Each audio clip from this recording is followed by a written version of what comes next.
नमस्कार मेरे प्यारे साथियों, स्वागत है आप सभी का आपके अपने यूट्यूब चैनल पर। और फ्रेंड्स, इस क्लास में मैं आपको राजस्थान जीके के इंपॉर्टेंट क्वेश्चन कराऊंगा जो आपके रीट्स मेंस का जो एग्जाम होगा 2023 के लिए, उसके एग्जाम पॉइंट ऑफ व्यू से फ्रेंड्स ये जो क्वेश्चन है बहुत ज़्यादा इंपॉर्टेंट है।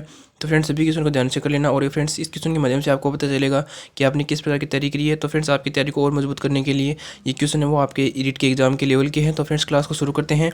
और जिसमें आपसे पहला क्वेश्चन पूछा गया कि डामोर जनजाति अधिकतर पाई जाती है। ऑप्शन आपका ए है भीलवाड़ा में, ऑप्शन आपका बी है कोटा में, ऑप्शन आपका सी है डूंगरपुर और बांसवाड़ा में, ऑप्शन आपका डी है प्रतापगढ़ में। तो इसमें आपको बताना है कि डामोर जो जनजाति है वो अधिकतर कहाँ पर पाई जाती है। तो यहाँ पे ऑप्शन आपका क्या हो जाएगा, सी हो जाएगा। ठीक है, डूंगरपुर और बांसवाड़ा में। ठीक है, डूंगरपुर और बांसवाड़ा में क्या पाई जाती है, डामोर जनजाति अधिकतर पाई जाती है। और आगे बढ़ते हैं क्वेश्चन नंबर 22 में, और जिसमें आपसे पूछा गया कि हरिकेली नाटक के रचयिता कौन थे। ठीक है, हरिकेली नाटक के रचयिता कौन थे। तो इसमें आपको पहला ऑप्शन है अनुराज, ऑप्शन आपका बी है विग्रहराज चतुर्थ, ऑप्शन आपका सी है सोमदत्त, ऑप्शन आपका डी है पृथ्वीराज। तो हरिकेली नाटक के रचयिता कौन थे। तो 22 में तो फ्रेंड्स से ऑप्शन आपका बी हो जाएगा। ठीक है, विग्रहराज चतुर्थ इस क्वेश्चन का राइट आंसर होगा। विग्रहराज चतुर्थ नाटक हरिकेली नाटक के रचयिता थे। ठीक है, आगे बढ़ते हैं क्वेश्चन नंबर 23 में।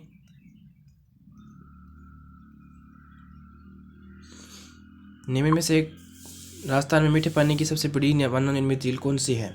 ऑप्शन आपका है फतेह सागर, ऑप्शन आपका बी है जयसमंद, ऑप्शन आपका सी है पिछोला, ऑप्शन आपका डी है राजसमंद। तो निम्न में से राजस्थान में मीठे पानी की सबसे बड़ी मानव निर्मित झील कौन सी है। तो ये ऑप्शन आपका यहाँ पे क्या हो जाएगा, बी हो जाएगा। ठीक है, जयसमंद झील क्या है, मीठे पानी की झील है। आगे बढ़ते हैं क्वेश्चन नंबर 24 में, और जिसमें आपसे पूछा गया कि निम्न में से कौन सा युग्म सम्मिलित है। ऑप्शन आपका है बांगर बुद्धि में है, या ऑप्शन आपका बी है गिरवा डूंगरपुर में है, ऑप्शन आपका सी है बाकर सिक्कर में है, ऑप्शन आपका डी है वागड़ बांसवाड़ा में है। तो निम्न में से कौन सा युग्म सम्मिलित है। तो यहाँ पे आपको बताना है कि यहाँ पे वागड़ दे रखा क्या बूंदी में है, क्या गिरवा डूंगरपुर में है, ऑप्शन आपका सी बाकर सही है, क्या सिक्कर में है, ऑप्शन आपका डी है वागड़ या बांसवाड़ा में है। तो इसमें आपको बताना है।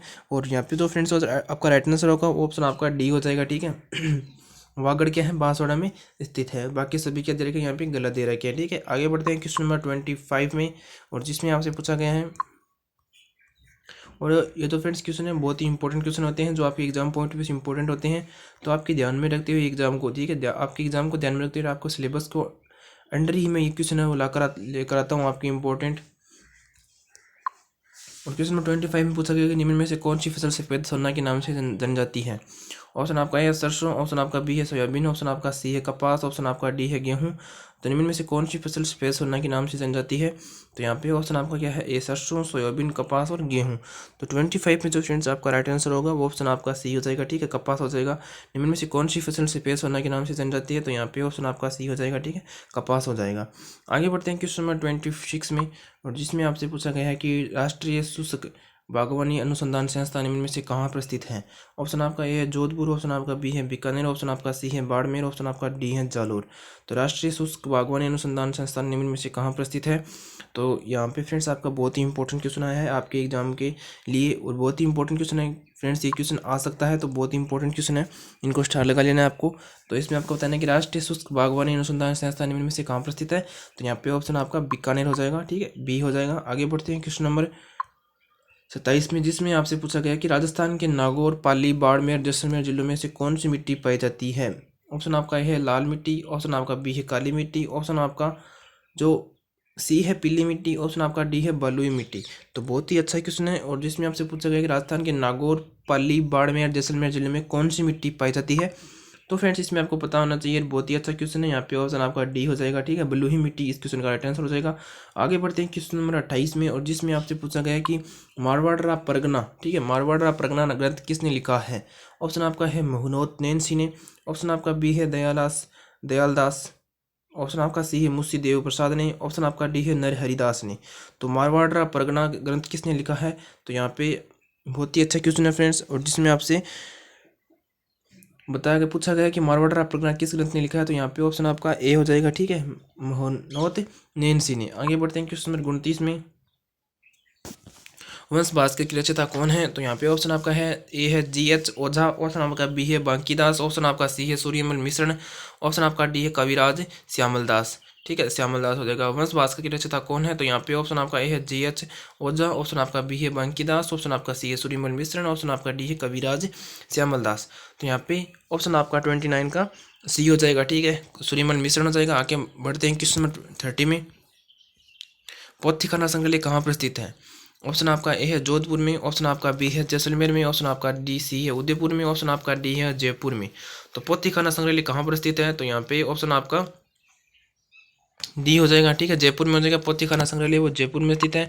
आगे बढ़ते हैं क्वेश्चन नंबर 31 में, जिसमें आपको बताना है कि पूरा उत्खनन स्थल बागौर व नाडोल किस जिलों में स्थित है? ऑप्शन आपका है बीकानेर व पाली में, ऑप्शन आपका बी है पाली व जालौर में, ऑप्शन आपका सी है भीलवाड़ा व अलवर में, ऑप्शन आपका डी है भीलवाड़ा व पाली में। पूरा उत्खनन स्थल बागौर व नाडोल किन जिलों में स्थित है? तो 31 का तो फ्रेंड्स राइट आंसर होगा वो ऑप्शन आपका डी हो जाएगा। ठीक है, भीलवाड़ा व पाली में हो जाएगा।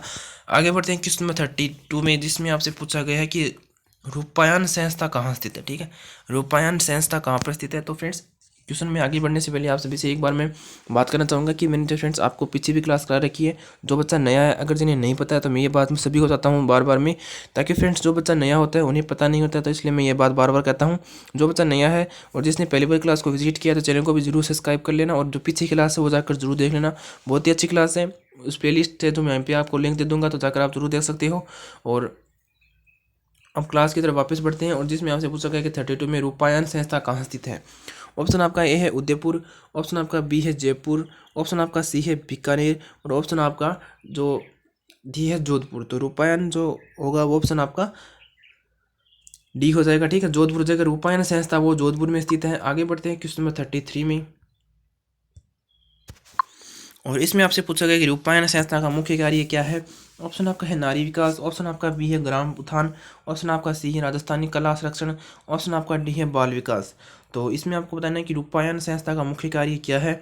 ऑप्शन आपका है नारी विकास, ऑप्शन आपका बी है ग्राम उत्थान, ऑप्शन आपका सी राजस्थानी कला संरक्षण, ऑप्शन आपका बी है बाल विकास। तो 33 का जो राइट आंसर होगा वो ऑप्शन आपका सी हो जाएगा। ठीक है, राजस्थानी कला संरक्षण हो जाएगा। आगे बढ़ते हैं क्वेश्चन नंबर 34 में,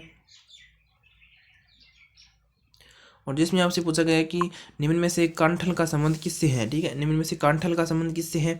ऑप्शन आपका है सिरोही, ऑप्शन आपका बी है जोधपुर, ऑप्शन आपका सी है बीकानेर, ऑप्शन आपका डी है प्रतापगढ़। तो निम्न में से कांठल का जो संबंध है वो किससे है? तो 34 में जो राइट आंसर होगा ऑप्शन आपका डी हो जाएगा। ठीक है, प्रतापगढ़ से कांठल का संबंध है वो प्रतापगढ़ से हो जाएगा। प्रतापगढ़ जिला है। ठीक है, आगे बढ़ते हैं 35 में, और जिसमें हमसे पूछा गया कि नाथद्वार चित्रकला शैली में चित्र मिलता है।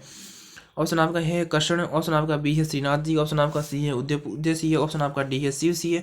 और तो इसमें आपको बताना है कि नाथ द्वारा चित्रकला शैली में चित्रण किसका मिलता है? तो 35 में जो फ्रेंड्स राइट आंसर होगा वो ऑप्शन आपका ए हो जाएगा। ठीक है, कृष्ण हो जाएगा। कृष्ण के चित्रण मिलते हैं। आगे बढ़ते हैं क्वेश्चन नंबर 36 में, और जिसमें आपसे पूछा गया कि स्त्रियों का बाजूबंद आभूषण कहाँ पहना जाता है? ऑप्शन आपका है कमर में, ऑप्शन आपका बी है गर्दन में, ऑप्शन आपका सी है हाथ में। तो इसमें आपको बताना है कि स्त्रियों का बाजूबंद आभूषण कहाँ पर पहना जाता है। तो यहाँ पे बताना है आपको, यहाँ पे ऑप्शन डी भी दे रखा है पैर। ठीक है, तो ये आपका क्वेश्चन था। तो 36 में जो फ्रेंड्स राइट आंसर होगा वो ऑप्शन आपका सी हो जाएगा। ठीक है, स्त्रियों का जो बाजूबंद आभूषण वो कहाँ पर पहना जाता है? तो ऑप्शन आपका सी हो जाएगा। ठीक है, हाथ में हो जाएगा। ठीक है, हाथ में क्या पहना जाता है? बाजूबंद पहना जाता है। और बहुत ही अच्छा क्वेश्चन है। मेवाड़ के इतिहास में शासन का त्याग कर सौतेले भाई को राज्य स्वीकार करने की विषम प्रतिज्ञा की थी। ऑप्शन आपका ए है लाखा ने, ऑप्शन आपका बी है रणमल ने, ऑप्शन आपका सी है छत्रसिंह ने, ऑप्शन आपका डी है चूड़ा ने। तो मेवाड़ के इतिहास में शासन का त्याग कर सौतेले भाई को राज्य स्वीकार करने की विषम प्रतिज्ञा किसने की थी? तो 36 का फ्रेंड्स बहुत ही अच्छा क्वेश्चन है और बहुत ही इंपॉर्टेंट क्वेश्चन है। ऐसे क्वेश्चन आ सकते हैं, तो इस क्वेश्चन पर स्टार लगा सकते हो। तो 37 में जो फ्रेंड्स राइट आंसर होगा ऑप्शन आपका डी हो जाएगा। ठीक है, चूड़ा ने की थी। आगे बढ़ते हैं क्वेश्चन नंबर 38 में, और जिसमें आपसे पूछा गया कि चौहान शासक जो कवि बांधव के रूप में जाना जाता था। ऑप्शन आपका ए है अणुराज, ऑप्शन आपका बी है अजयराज, ऑप्शन आपका सी है विग्रहराज, ऑप्शन आपका डी है पृथ्वीराज द्वितीय। तो 38 में पूछा गया कि चौहान शासक जो कवि बांधव के रूप में जाना जाता था। तो यहाँ पे ऑप्शन आपका क्या हो जाएगा? 38 में सी हो जाएगा। ठीक है, विग्रहराज चतुर्थ इस क्वेश्चन का राइट आंसर हो जाएगा। और आगे बढ़ते हैं क्वेश्चन नंबर 39 में, और जिसमें आपसे पूछा गया कि सुमेलगिरी का युद्ध 1543 किसके मध्य लड़ा गया। सुमेलगिरी का युद्ध किस किस के मध्य लड़ा गया था, जो कि 1543 में लड़ा गया था। ऑप्शन आपका है मालदेव व हुमायूं के बीच। ऑप्शन आपका बी है इब्राहिम लोदी व बब्बर के मध्य। ऑप्शन आपका सी है कराव कल्याणमल व शेरशाह के मध्य। ऑप्शन आपका डी है राव मालदेव व शेरशाह सूरी के मध्य। तो सुमेलगिरी का युद्ध किस किस के मध्य लड़ा गया था, तो 39 में जो फ्रेंड्स आपका राइट आंसर होगा वो ऑप्शन आपका डी हो जाएगा, राव मालदेव व शेरशाह सूरी के मध्य। अब आगे बढ़ते हैं क्वेश्चन नंबर 40 में, जिसमें आपसे पूछा गया कि अकबर द्वारा महाराणा प्रताप से बातचीत हेतु भेजे गए दूत का सही क्रम छांटिए। अकबर द्वारा महाराणा प्रताप से बातचीत हेतु भेजे गए दूतों का सही क्रम छांटिए। ऑप्शन आपका है जलाल खां। ऑप्शन आपका बी है ऑप्शन आपका ए है जलाल खां, मान सी है भगवंत दास टोडरमल। ऑप्शन आपका बी है मान सी है जलाल खां है टोडरमल और भगवंत दास। ऑप्शन आपका सी है जलाल खां है टोडरमल, मान सी है भगवंत दास। ऑप्शन आपका सी है टोडरमल, जलाल खां, मान सी है और भगवंत दास। तो बहुत ही अच्छा क्वेश्चन है फ्रेंड्स, बहुत ही इंपॉर्टेंट क्वेश्चन है, एग्जाम पॉइंट ऑफ व्यू से बहुत ही अच्छे क्वेश्चन है ये। तो यहाँ पे ऑप्शन आपका ए हो जाएगा, ठीक है। अकबर द्वारा महाराणा प्रताप से बातचीत तो भेजे गए दूतों का जो सही क्रम है ऑप्शन आपका ए है, पहले जलाल खां को भेजा गया था, उसके बाद मान सिंह को, उसके बाद